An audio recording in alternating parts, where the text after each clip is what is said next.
morning from AfricaCom 2024. I'm here together with Sudhir Juggernath, CEO at TelCables. Hello, nice to meet you again. Oh, you're very well, thank you. Same here.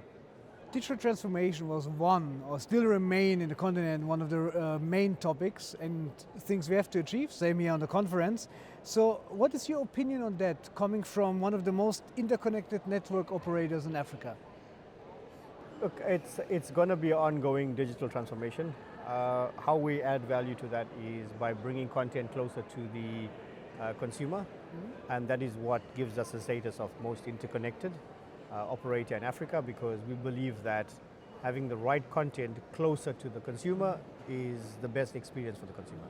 You just mentioned it's the ongoing digital transformation. We had this conversation earlier. So based on your experience, what do you think, what are we lacking on the continent? Is it more that we are not able to bring together public and private sector, or is it more the political will? I think it's more, it's a mixture of both. It's a mixture of collaboration.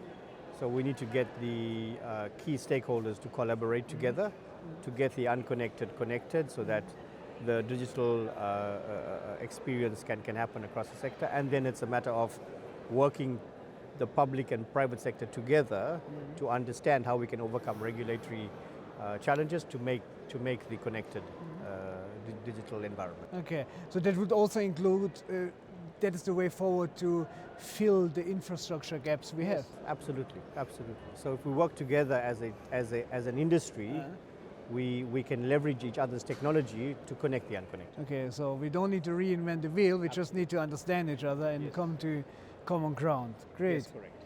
So from your experience, how would you, let's say, see the issues or challenges we have when it comes to network and redundancy? So today this year alone we've seen 4 cable cuts in the west coast of Africa. We have measurements in place. We have our own cable system SACs, which allows for resilience in terms of cable cuts. So what we did this year, at the beginning of the year, we routed all our traffic across our own cable SACs over to the US through the Monet cable system, and alternately from South Africa to Brazil, and Brazil to Lisbon back to Europe. Right. So we have resilient backbone as well. So how important do you see interconnectivity on the continent?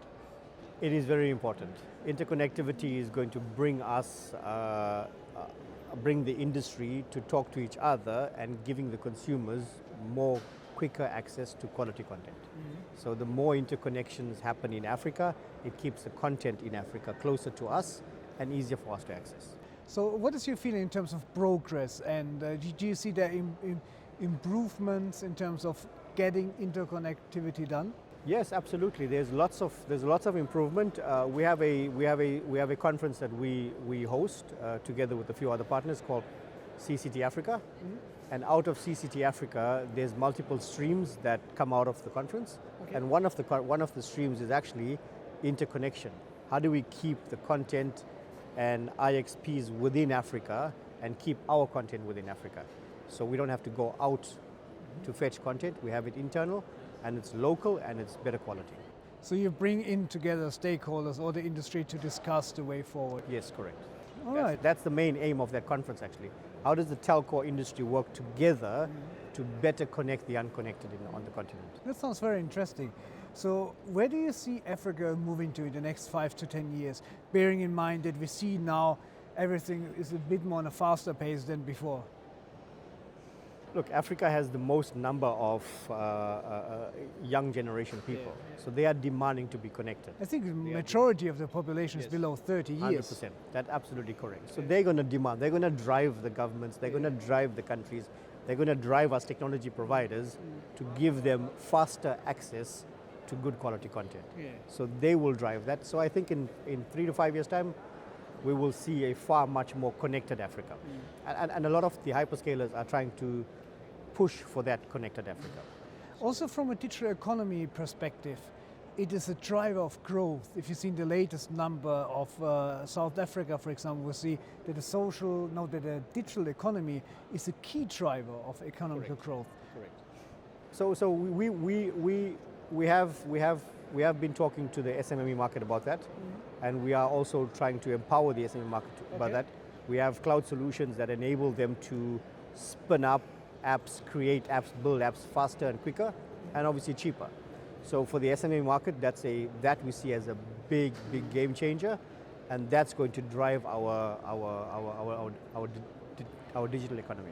Just out of curiosity, how do you see the importance of the data centers in Africa in our road to digital transformed Africa?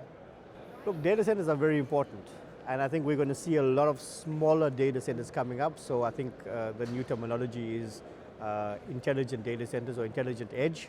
I see a lot of that. Yeah. There was a research done about Africa needs 700 more data centers. That's crazy, That's enormous. but I think it's a reality. Yeah.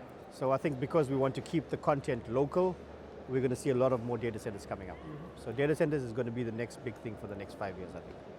Are you involved in any kind of data centers business as of today? So today we do. We have 2 data centers, Angonap in Luanda and Angonap in Fortaleza. Okay.